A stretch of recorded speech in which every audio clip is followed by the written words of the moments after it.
All right.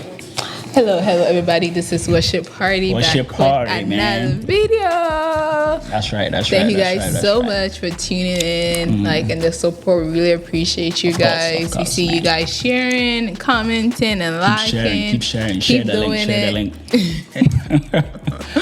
We really appreciate you guys. So today's topic is it's actually very interesting. I really like it. A lot of emotions. I'm feeling a lot of emotions. Today, brotherhood, we messed up. They always mess up. Now, not always, man. Now I can stand on business. You feel me? I can't stand on business. You guys always mess up, but this time we messed up. You know what? I have so much to say. You guys will hear the story. You know, the story will play before the video starts. Right? Of course, yeah. So it's gonna play, and then y'all let me know what you think. Of course, I know you agree with me, but let me know what you think. My wife died because of my pride. Wifey and I had a little argument over breakfast on Monday morning while we were both preparing for the day's job. My annoyance was with the way she spread the butter on the bread that morning. It was quite rough and not pleasing to the eyes, even though I corrected her with my voice, sounding like thunder all over the room. But I never knew it would lead to this. If I had known, I would have overlooked and ate the bread without uttering a word after all. I still ate it at last. Hearing the way I rose my voice at her really made her mad, and she left the dining without having breakfast that morning, and off she went to work without me that day, not even saying goodbye to each other. I was mad. She was mad too, and our mistake was that none of us was willing to come to like terms. We returned from work that evening without talking to each other. We had dinner separately and went to bed without exchanging pleasantries. Tuesday came and passed on. So was Wednesday and Thursday morning. Thursday evening at dinner, she said hi, but I was too proud to respond, so I mumbled on my meal and left the table hurriedly, but all along she was simply smiling at her baby husband. Wifey is truly a great beauty to behold. Her smile melts every tough heart. So in a bid to avoid falling for that, I hurriedly left the table. If at all we would end this war, she'd be the one to say sorry, not me. I won't let her beauty lure me into saying sorry. These were the words I mumbled as I left the dining to the bedroom, but she kept on smiling. She got into the room and straight went in the bathroom. While bathing, she kept singing. If we were in good terms, I would have sung along since that was my favorite song, but my pride robbed me the opportunity to end the drama I had with her. Before she could get to bed that night, I was fast asleep. It was some minutes past 3 a.m. that Friday morning, when I felt her hands on my body tapping me non-stop. I quickly pushed her hands away and got myself covered with a blanket. Sincerely, I thought she was tapping just to get into Jerusalem. I never knew that would be the last time I would feel her touch. I fell asleep in the process and woke up 15 minutes past 7 a.m. and I quickly dived into the bathroom because we were almost late for work. I woke up, got dressed, had breakfast, and wifey was fast asleep still. My pride never gave me the opportunity to talk to her, so I left her in bed and off I went to work. Long story short, I returned home on Friday evening, meeting virtually everything at the same spot I left it that morning. The doors were wide open. The table was left unkept. A cold chill ran through my vein. I dived for the stairs, having my wife in my heart. On getting to the room, the door was wide open. Wifey was still in bed and at the same position I left her before leaving the house that morning. My phone fell from my hands as I muttered indistinctly, rushing towards her. Baby, baby. I started as my hands went all over her. Her body was cold. Unknowingly, I peed on my trousers instantly. I placed my hand on her chest and realized she wasn't breathing. I shouted the name of Jesus at the top of my voice as I brought her closer to me, having her in my arms. My baby was gone already. There was no life in her. Her body was terribly cold. It was like a movie to me, not until her body was being laid to rest. At that moment, I realized my wife died on my bed. I couldn't cry nor laugh. My head was spinning like I was going to go mad anytime soon. I feel terrible on the inside. If only I could turn back the hands of time. Wifey was asthmatic. When she was tapping me that morning, she was having crisis, which only her inhaler could solve. She was probably tapping me to help get it for her, but my pride kept me away. I lost the woman I truly loved to the cold hands of death carelessly. If there was no quarrel that morning, my beautiful wife would still be among the living today. It's been 3 cold weeks since she left. My world is shattered. I am void of love. If only I could turn back the hands of time, I would have righted my wrong. I stand here to say that I'm truly sorry, Stella. I'm sorry. I am sorry, my darling. What do you think about this story? Okay, so let's get into it. First things first. All right. I thought ladies were the petty ones. What happened to that? This time around, the queen flipped. So this man is very petty. Yeah, and dramatic. Yeah. All right, and all of this is over what, bread and butter. That's very sad. In fact, when I heard the story, I was disappointed. I thought men don't take things too deep, they get over things. It took him a week, and it took his wife dying for him to realize he messed up. Yeah. And certain things is irreversible. Exactly. There's no way you can reverse it. And my thing is, no matter. Okay, I can't sometimes be petty. I'm not petty, but I can sometimes be petty and drag some stuff out just for fun. Yeah. If that's toxic, I don't know. But so it's crazy. But once I'm mad at you and you do something that makes me laugh, it's how can I still stay mad? At that point, your heart is melted. You're okay, whatever. It's never that deep. Just move on and stuff. So. And then the point where the lady was singing in the bathroom, I think that was an opportunity for him to say, "Oh." And mind you, what irks me from this story is he was in the wrong the whole time. He started this whole thing. She's making you breakfast. You don't like something, you yell at her.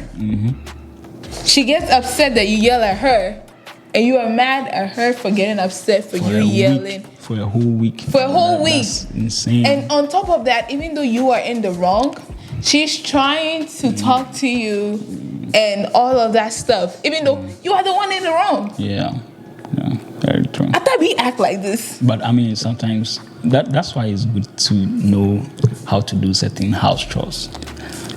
Women learn how to do certain things. That's what I'll say. I know he's not trying to put this on us. What? Come on, bread and butter. You can just put it in. I feel like she definitely did it right.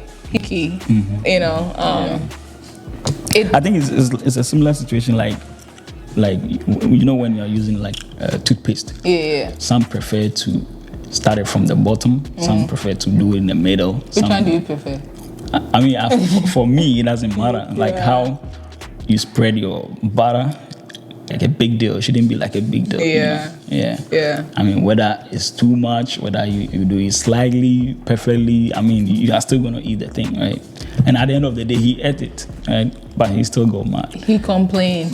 That's one of my biggest pet peeve is doing something for somebody and then they complain, but then they still... At the end of the day, they are still eat. That's one thing. Nene is a typical example. You'll be like, "Oh, that's too much rice. But within 3 days, it's going to finish. I know he's going to kill me on this, but I agree don't with care. you. There are people like that. Yeah, complain, but then that's how my dad is, to be honest. Okay. Whenever I'm cooking, what are you doing? That's too much. Oh, this is how we don't do it. Like that. We do it this way. Like this. La, la, la, la. But when the food is done, he's the first one to get involved, and he's going to finish it off. And he's never going to say, "Oh, the food was actually good." He's like, okay. "Oh, okay." And then he eats it.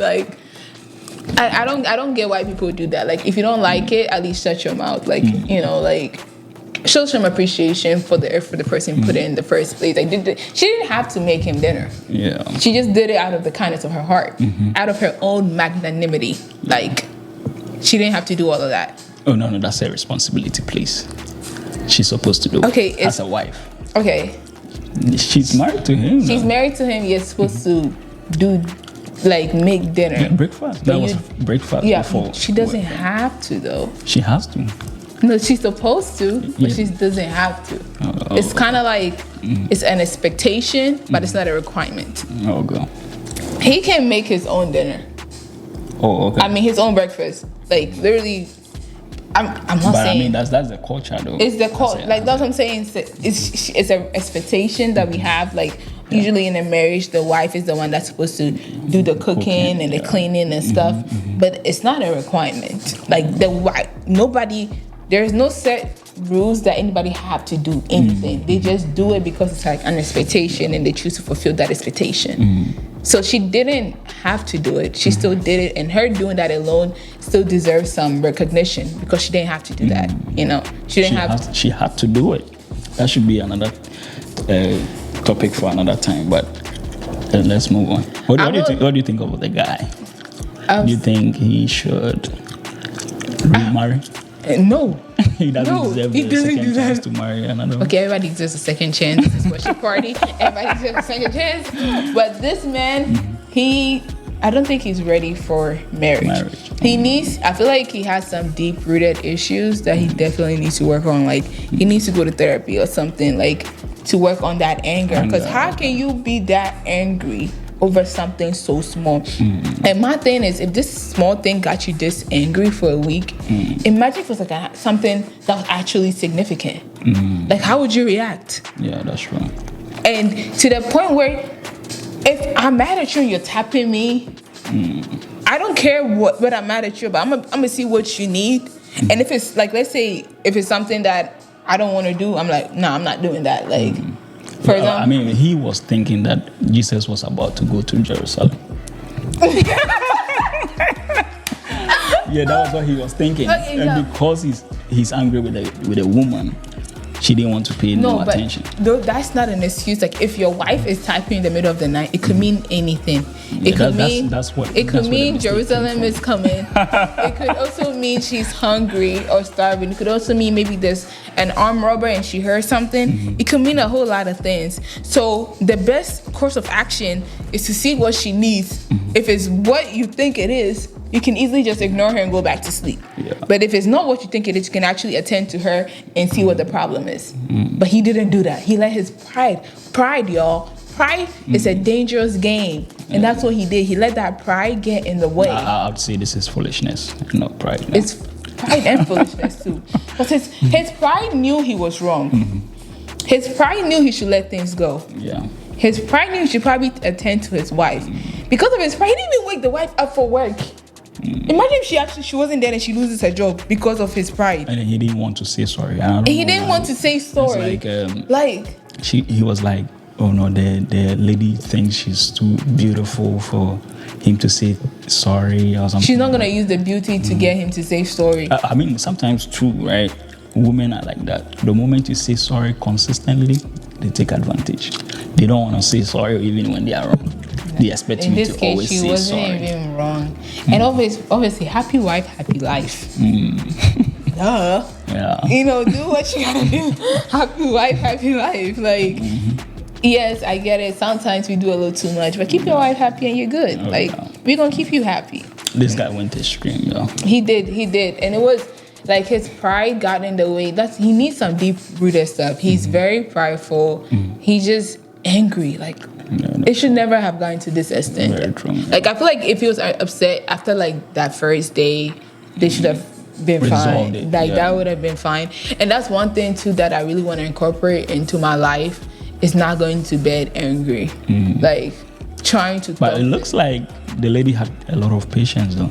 She did. Yeah. And even with him being wrong and ignoring all her efforts to do things right, and came up with a favorite song of the husband. She still kept doing it. Like she wanted to mend it. Yeah, she still kept doing it, but he was just too stubborn. And I don't know. I think he's learned his lessons, but it's a little too late though. Yeah. The lady's gone. Like, you can't tell her that's a life lesson. And mind you, her last memory of him was him ignoring her when she needed him the most. Yeah. That's tough, man. That's like, oh, because of what? Your pride and anger? Is it really that deep? You know?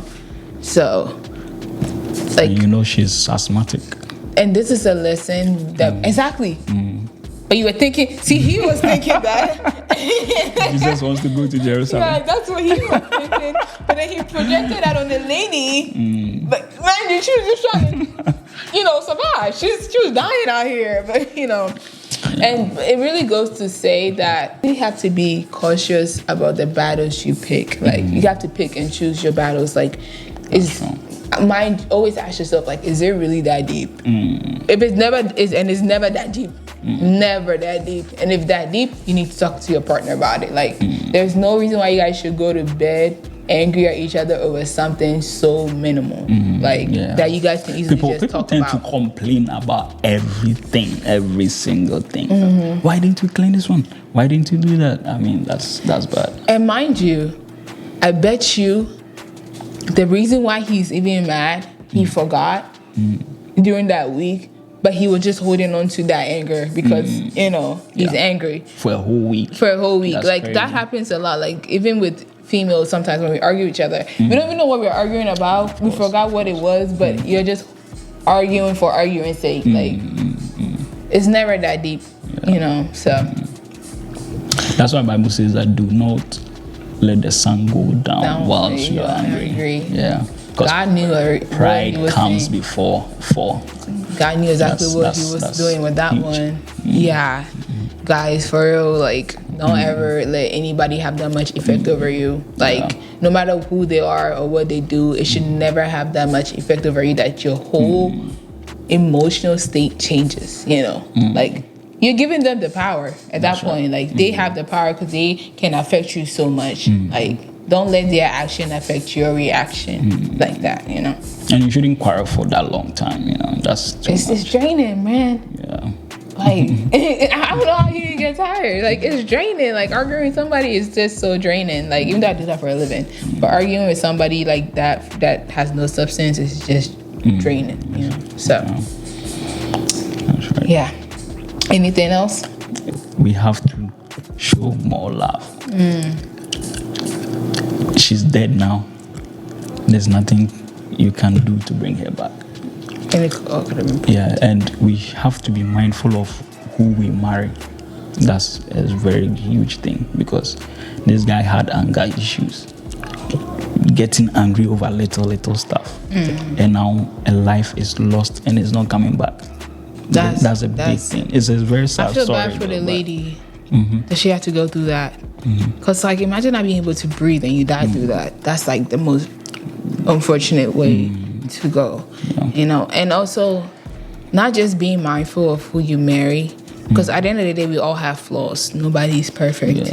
But also recognizing the flaws of your partner and being able to hold them accountable for those flaws and call them out of it. A way to, like, help them through those flaws. Like, hey, I know this is like a weakness of you. Like, this is how we're gonna fix it.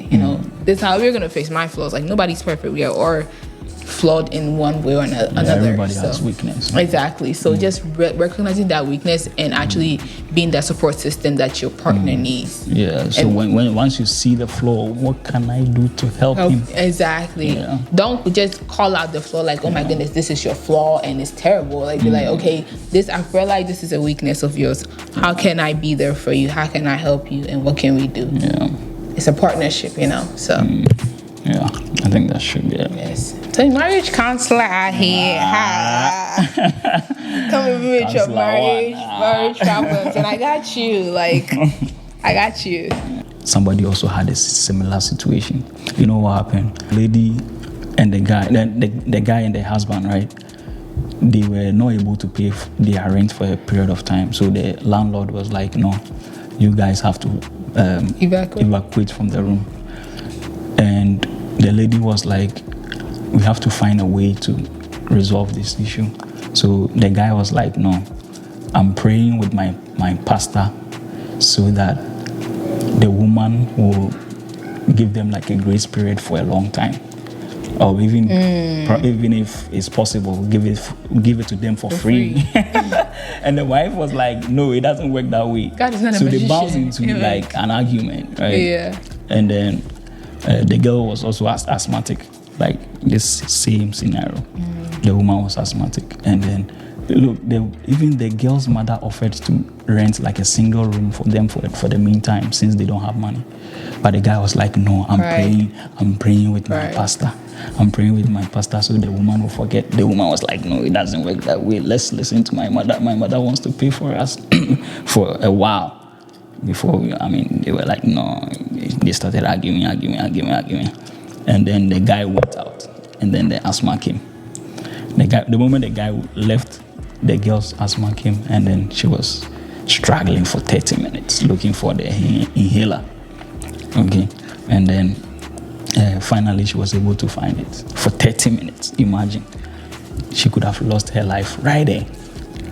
Oh my goodness. Yeah, right there. That's scary. That was how come she got out of from the situation. She left her husband? No. She didn't leave the husband. But I'm saying that was how she struggled to find the inhaler. That was how come she didn't lose her life. Yeah. You see what I'm saying? Yeah. She could have fainted and then died. Mm-hmm. But oh my. Yeah. Like, so things happen. It goes to show pride really is like a dangerous character trait to have that we. And it happens. It's real. This is real life. Yeah, real life too. It's not like a made up story or anything that we really. If you're somebody who struggles with pride, I know I struggle with pride sometimes. Like you definitely need to go the extra mile to work on it because it can be very, very dangerous. So. Yeah. Okay. All right, everybody. This is a social discussion. And today we delve into a small issue. Like that's a big issue, man. It's a big. I feel like 90% of people I meet have a pride issue. That's true. So this is something everybody can resonate with. Even the most holiest of the holiest. Like, even our evangelists over here. Yeah. So let's be mindful of what we do and work on our weakness. God bless you. And we shall meet again with another story. Yes. Bye-bye. See you. Don't forget to like, comment, share, subscribe. And turn on the post notifications. We love ya. See ya.